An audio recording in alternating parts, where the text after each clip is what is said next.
तो हमारा पहला चैप्टर कौन सा है इस बार? रियल नंबर और सर्कल, है ना, टेस्ट सीरीज का। स्टार्टिंग कर रहे हैं हम लोग रियल नंबर से। चैप्टर का नाम डाल दीजिए आप, रियल नंबर्स।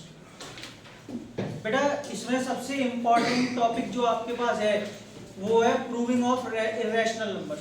ठीक, इंट्रोडक्शन की इतनी कोई नीड नहीं है। रियल नंबर्स क्या होते हैं ये सब बच्चों को मालूम है। रियल नंबर्स क्या होते हैं? रैशनल और इरेशनल नंबर्स को मिला के जो नंबर्स बनते हैं वो रियल नंबर्स होते हैं। ठीक, अब इसमें हमारा सीधा सीधा एक क्वेश्चन जो आता है वो 3 में या 4 नंबर में, वैसे मोस्ट प्रोबेबली 3 नंबर में ही आता है, वो प्रूविंग ऑफ इरेशनल नंबर है। तो हम क्वेश्चन, अच्छा आप सबको मैंने पहले ही बताया इसके 3 टाइप होते हैं। 3 टाइप में से कोई भी एक टाइप आ सकता है, तो हम तीनों की प्रैक्टिस करेंगे। क्वेश्चन नंबर 1 लिखेंगे सभी। Prove that root 5 is an irrational number. आपको प्रूव करना है रूट 5 एक इरेशनल नंबर होगा। जैसे कि मैंने पहले भी आपको बताया था कि इसको हम कॉन्ट्राडिक्शन से करेंगे।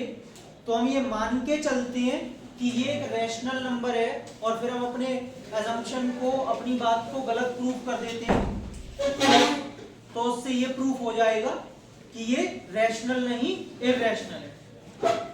क्योंकि रियल नंबर के 2 ही पार्ट होते हैं, या तो वो रैशनल होगा या इरैशनल होगा। तो अगर मैं ये प्रूफ कर दूं कि नहीं ये रैशनल नहीं है, तो अंडरस्टूड है कि फिर ये कैसा है? इरैशनल। क्योंकि कई बार ये बच्चे क्वेश्चन पूछते हैं, सर आपने ये तो प्रूव कर दिया रैशनल नहीं है, तो इससे ये कैसे प्रूफ हो गया कि ये इरैशनल है? अरे होते ही 2 पार्ट है, एक सिक्के के 2 पहलू। मैंने कहा बेटा हेड नहीं आया, तो अंडरस्टूड है क्या आया? अब कोई ये पूछे सर फिर पता कैसे चला टेल आया है, तो तुम मंदबुद्धि हो। जब मैं बोल रहा हूं टेल नहीं आया तो अंडरस्टूड है कि हेड आया भाई। एक चलिए, तो इसी तरीके से मान लेते हैं let root 5 be a rational number. पहले आराम से देख लीजिए, समझ लीजिए, आराम से बाद में लिख लेना। लिखा हुआ तो अब 2-3 बार होगा, शुरू से ये लिखा रहा हूं। रूट 5 एक रैशनल नंबर है मान लेते हैं। अगर रूट 5 एक रैशनल नंबर है तो ये किसकी फॉर्म में होगा? a upon b। 9th में भी पढ़ा है, p अपॉन q की फॉर्म में होते हैं, where q is not equal to 0। लेकिन बेटा यहाँ पे लिखा जाएगा where a and b are coprimes. और बच्चों को-प्राइम नंबर्स कौन से होते हैं सब जानते हैं, जिनका 1 के अलावा कोई भी कॉमन फैक्टर नहीं होता। ठीक है, जिनका 1 के अलावा कोई भी कॉमन फैक्टर नहीं होता। तो बेटा अब हम इसका क्रॉस मल्टीप्लिकेशन करेंगे। Root 5b is equal to a। Clear? b का मल्टीप्लाई की, क्योंकि अभी मैंने अजम्पशन किया यहाँ पे कि रूट 5 एक रैशनल नंबर है, तो मैं तो अभी कोशिश करूंगा कि कैसे भी इसको रूट को हटाऊं। तो मैं यहाँ से क्या कर दूंगा, इसमें squaring on both the sides, और ऐसा करने पर मुझे यहाँ से क्या मिलेगा? 5b square a square. तो b स्क्वायर क्या आ जाएगा? a square upon 5। आप हमेशा ध्यान रखिए, अगर किसी नंबर का स्क्वायर किसी प्राइम नंबर से डिवाइड हो रहा है, तो वो जो नंबर होता है ना नंबर a, वो भी 5 से डिवाइड होगा, वो भी उस प्राइम नंबर से डिवाइड होगा। इसके लिए मैंने पहले बाकायदा प्रूविंग से आपको बताया था। अब थोड़ा क्योंकि फास्ट चल रहे हैं तो सीधा सीधा हम लिखेंगे a square is divided by या डिविजिबल बाय, कुछ भी लिख लीजिए, 5। Therefore a is also divided by 5। Language समझ में आ रही है? डिवाइडेड। ठीक है बेटा, यहां तक क्लियर हो गया। हम सभी ने यूक्लिड्स एल्गोरिथम कह लो, यूक्लिड डिवीजन लेमा कह लो, हम सब ने पढ़ी है। उसके अकॉर्डिंग क्या होता है कि dividend is equal to divisor into quotient plus r remainder. बेटा डिवाइड जो होता है उसे डिविडेंड कहते हैं, क्योंकि यहाँ पे बच्चे जाके अटक जाते हैं। करें क्या? अगर a 5 से डिवाइड हो रहा है तो आप साफ साफ यहाँ पे लिखो now a is equal to 5c। बोले ये नहीं समझ में आया? a डिविडेंड है, ये रहा, क्योंकि डिवाइड हो रहा है। कौन डिवाइड कर रहा है? 5। ये रहा डिवाइजर इनटू क्वोशिएंट। अब क्वोशिएंट में कुछ भी आ सकता है, q आ सकता है, लेकिन मैंने सीक्वेंस में चलता रहे इसीलिए a b और c ले लिया है। 1 मिनट है। तो अब हुआ क्या, ये समझ में आ गया? बोले सर आपने प्लस आर नहीं लिखा है, जरूरत ही नहीं है। जब ये पूरा 5 से डिवाइड हो रहा है, इसका क्या मतलब? रिमाइंडर कोई बच ही नहीं रहा, 0 बच रहा है, तो मैं लिखूंगा ही नहीं। लेकिन बच्चों यहाँ पे एक चीज आपको बतानी पड़ेगी, where c is some constant. यहाँ पे सी जो है वो कोई कांस्टेंट है। जैसे यहाँ पे क्यू क्वेश्चन था, मैंने क्वेश्चन किया सी ले लिया है, किसी बच्चे को दिक्कत हो तो क्यू भी ले सकता है, सब चलेगा। अब देखिए को प्राइम्स का मतलब ये होता है कि ए और बी का कोई भी कॉमन फैक्टर नहीं है 1 के अलावा। लेकिन बेटा अगर ए यहाँ पे 5 से डिवाइड हो रहा है तो इसका मतलब एक चीज समझ आती है, ए का एक फैक्टर है 5, है ना। ए का रोल खत्म हो गया, ए का फैक्टर मिल गया, ए का रोल खत्म। अब यहां से आप एक काम करिए, इसे फर्स्ट इक्वेशन क्योंकि मान लिया है, ए की वैल्यू जो √5 भी है उसे पुट कर दीजिए, क्योंकि अब बी का रोल स्टार्ट हो जाएगा। तो यहाँ पे मैं ए की जगह लिखूंगा √5b = 5c, क्योंकि मैं अभी अपनी बात पे अड़ा हुआ हूं कि ये तो भैया रैशनल है, तो मैं इस रूट को हटाने के लिए क्या करूंगा, squaring on both the sides, कैसे भी रूट नहीं आना चाहिए। तो बेटा ऐसा होने के बाद में ये बचेगा 5b² = 25c², ये कैंसिल हो जाएगा, b² = 5c², तो c² कितना आ गया, b²/5। सबको समझ में आ गया। इससे हमें ये समझ में आता है कि b² is divided by 5, b² is divided by 5। अगर b² 5 से डिवाइड हो रहा है, therefore b is also divided by, तो इसका मतलब b जो है वो भी 5 से डिवाइड होगा। ये क्या हो गया भाई, ये तो अलग ही बात हो गई।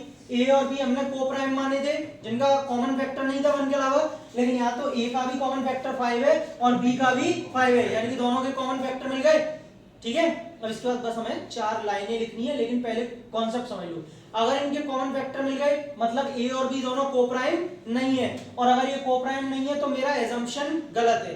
अच्छा, मेरा एजम्पशन क्या था कि ये रैशनल है, और जब मेरा एजम्पशन गलत है तो ये रैशनल नहीं है, और रैशनल नहीं है तो फिर दूसरा कौन सा बचा, क्योंकि रियल नंबर में 2 ही नंबर होते हैं। ठीक है, हेंस प्रूव्ड। ऐसे करके कॉन्ट्राडिक्शन से होगा। पहले यहां तक लिखो, फिर 4 लाइनें जो बची है वो लिखा रहा हूं, लिखिए।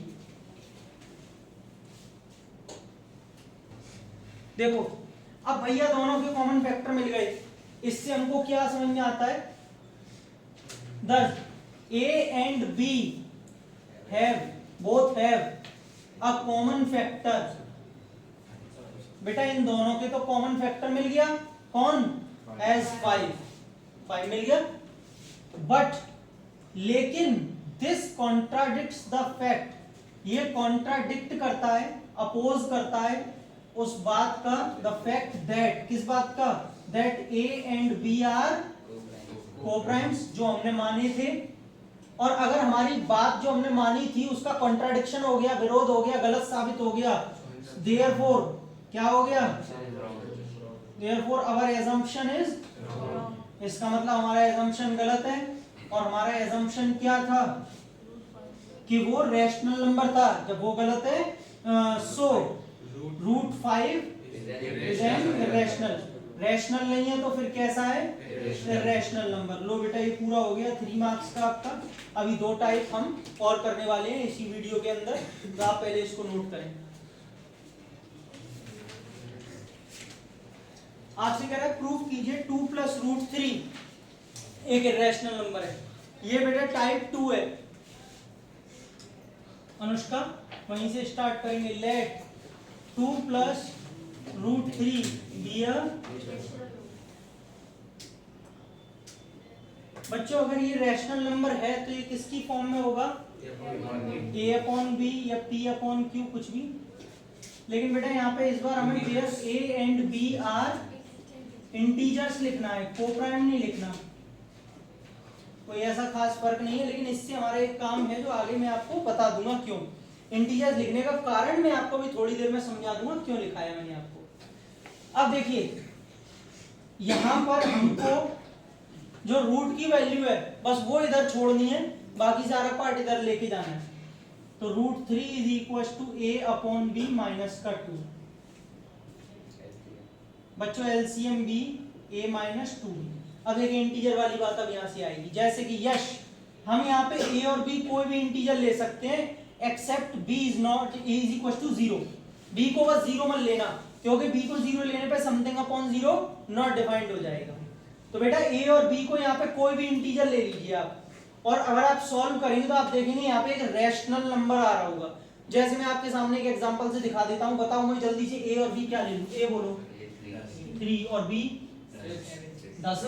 ओ बच्चा 10 नहीं 10 ले लूँ तो बी 10 लेते हैं, ठीक है। ए की जगह 3 -2, बी की 10, बी की 10, ठीक है।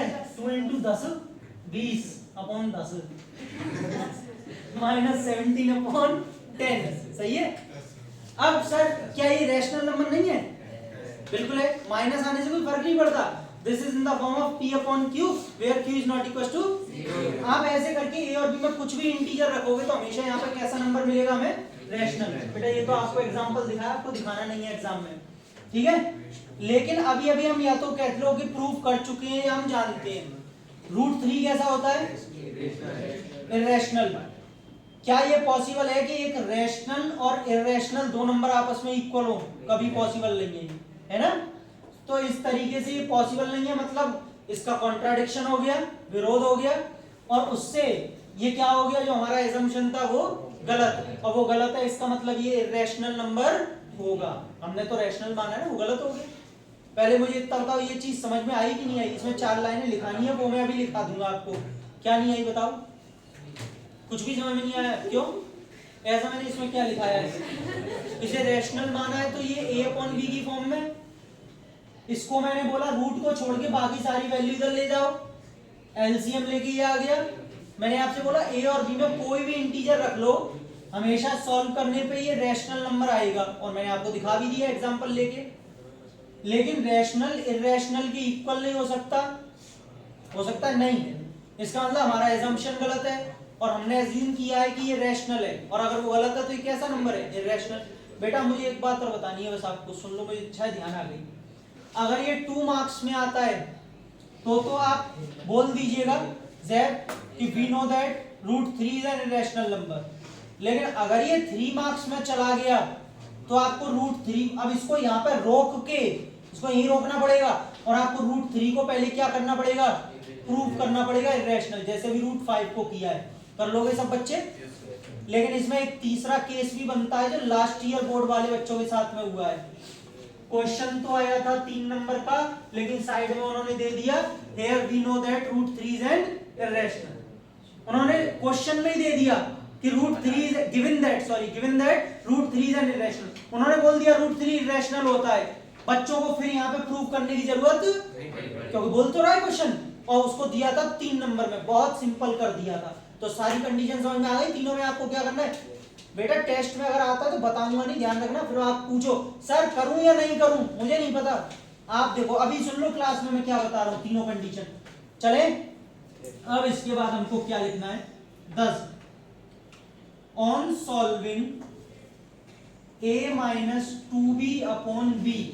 जब हम इसको सॉल्व करेंगे तो इसको सॉल्व करने पर we get a rational number, but √3 and √3 is an, ये तो इरेशनल होता है। प्रूफ करोगे तो भी ठीक है, नहीं करोगे तो पता ही है। But this is not possible, ये पॉसिबल नहीं है। But this is not possible that a rational number is equal to an irrational number। ये पॉसिबल नहीं है कि एक रैशनल इरेशनल की इक्वल हो। यहां लिख रहा हूं इसके बाद, सो अवर एजम्पशन इज, इसका मतलब हमारा एजम्पशन गलत है। देयरफॉर लास्ट में 2 + √3 इज एन इरेशनल नंबर, क्योंकि हम मान के ही इसे रैशनल चली थी। बेटा राइटिंग समझ में आ रही है? बिगड़ तो नहीं रही ज्यादा, थोड़ी थोड़ी बिगड़ रही है और दिनों के हिसाब से, क्योंकि जल्दी चल रहे हैं इसीलिए। कोई बात नहीं, समझने वाली बात है, बोल भी रहा हूं। अब ये तीसरा टाइप, प्रूव दैट। बेटा मैं पिछली बार भूल गया था क्वेश्चन 2 डालना, आप डाल देना, ये क्वेश्चन 3 हो गया है, ठीक है। 1 का 1 ही रह गया। तीसरा टाइप पहचान क्या वो सुने, प्रूव करना है √2 + √3 इज एन इरेशनल। अब बेटा हमने पहले अभी प्रूव किया था, पहले पार्ट में तो सिर्फ √5 था, एक ही रूट की वैल्यू थी, इरेशनल नंबर था प्योर। फिर मैंने 2 प्लस रूट 3 देने का मतलब एक रैशनल कर दिया और एक इरेशनल, 2 और रूट 3 दोनों का एडिशन। इस बार मैंने रूट 2 और रूट 3 दोनों ही रूट में देके दोनों ही इरेशनल कर दिया, अगर पर्टिकुलर देके। ये पहचान है, ये समझ लेना, ठीक है। इसको करना है, आप समझेंगे।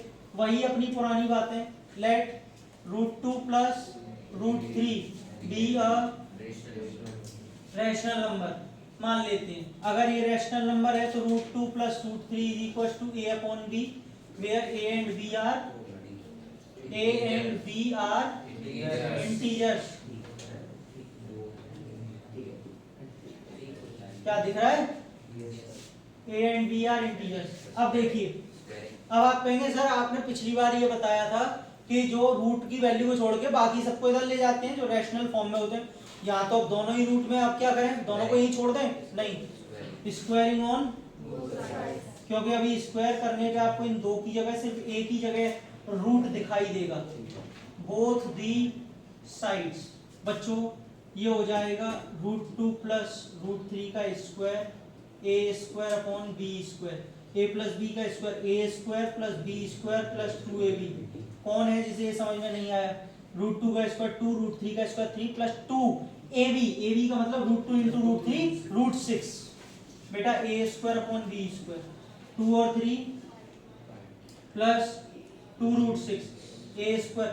अब वही बात फिर से एप्लीकेबल होती है कि रूट को छोड़ के सारी वैल्यू उधर ले जाएं, तो 2 root 6 is equal to a square upon B square minus का, बेटा लेकिन 2 को भी तो नीचे ले जाना पड़ेगा, तो यहाँ से हमारे पास आ जाएगा root 6 is equal to a square upon 2b square minus का 5/2। कुछ बच्चे बहुत बड़ी गलती करते हैं, वो सिर्फ 2 को इसके नीचे ले जाते हैं लेकिन 5 के नीचे ले आना भूल जाते हैं, ठीक है।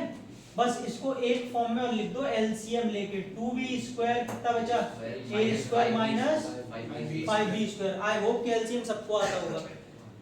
अंशी फिर से वही बात आती है, ए और बी की जगह आप कोई भी इंटीजर रख के देख लो इसमें, कोई भी, बस बी को क्या नहीं रखना है, 0। बाकी आप जब भी रखेंगे आरुष तो आप देखेंगे यहाँ पे सॉल्व करके हमें एक रैशनल नंबर मिलेगा। आप चाहो तो अभी रख के दिखाऊं या अभी पहले वाले में समझ में आ गया तो आप बच्चों घर पे कोई सा भी नंबर देख देख के रख के देख लेना। हमेशा आपको यहाँ पे कैसा नंबर मिलेगा, नेगेटिव मिल सकता है बट वो भी कैसा होगा, रैशनल। फिर से वही लाइन लिखेंगे, दस ऑन सॉल्विंग, अगर हम सॉल्व करते हैं ए स्क्वायर माइनस का 5b square upon 2b square तो हमें क्या मिलता है, we get a rational number, हमें रैशनल नंबर मिलेगा। एंड रूट 6 कैसा है बेटा, इज एन इरेशनल नंबर, क्योंकि ये तो इरेशनल है। अब वही कंडीशन आती है, क्वेश्चन या तो आपको दे देगा और नहीं देगा तो आपको प्रूव करना पड़ेगा अगर ये 3 नंबर में आएगा तो। बट क्या लिखेंगे, दिस इज नॉट पॉसिबल, क्या पॉसिबल नहीं है, that a rational number is equal to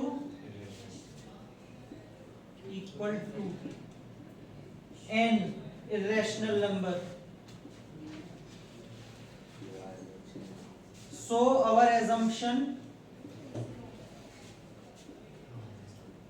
is wrong, और अगर हमारा assumption गलत है therefore root 2 plus root 3 is an irrational number। लो बच्चों खत्म हो गया, ये तीनों टाइप खत्म हो गए, बहुत ही इंपॉर्टेंट है। इन तीनों में से कोई भी एक क्वेश्चन आता ही आता है। आपसे कह रहा है कि आपको फाइंड करना है क्या, एचसीएफ एंड एलसीएम किसका, 612 1314 का, किससे, प्राइम फैक्टराइजेशन मेथड से। प्राइम फैक्टराइजेशन मेथड सबको आता है, उससे आपको इनका एचसीएफ एलसीएम निकालना है। भैया इनके प्राइम फैक्टर आप साइड में कर लीजिए, 612 बेटा 2 से डिवाइड करो, 2 से 153, 3 से 17 से 1, 1314 का कौन बताएगा, 2 6 2 5 2 7, 3 2 3 1 3 9, 3 से 73 और 73 से 1, गलत तो नहीं है। यानी कि हम एक तरीके से we can write 612 is equal to 2 to the power 2 3 to the power 2 into 17 standard form में लिखना। एंड 1314 को हम लिख सकते हैं 2 into 3 to the power 2 into 73। बेटा आरुष, हम जब HCF निकालते हैं तो सिर्फ कॉमन फैक्टर्स लेते हैं विद द लोएस्ट पावर 2 दोनों में, लेकिन इसकी कम पावर है 1, 3 दोनों में लेकिन 3 की कॉमन पावर है, दोनों में बराबर ही है इसमें, तो 2 तो ले लो। और इसमें ये कॉमन नहीं है बेटा तो छोड़ दो। 9 2 LCM अंश, LCM में हम सारे फैक्टर्स लेते हैं हाईएस्ट पावर के साथ, 2 दोनों में लेकिन हाईएस्ट पावर 2 की पावर 2, 3 दोनों में बराबर है इसमें तो। और बेटा 17 और 73 दोनों ले ली, सही है। 3 की पावर 9 9 4 36 का इनमें मल्टीप्लाई करना है। 7 6 42 7 3 21 25 1 से 6 और 3 2 से और 11 और 6 और 73 3 2 6 3 1 3 3 6 18 7 2 14 1 8 7 6 42 6 7। बेटा गलती हो तो बता देना। 4 4 6 7 6 एलसीएम कितना आ रहा है हमारे पास 4 4 6 7। सबको समझ में आया? नोट करिए।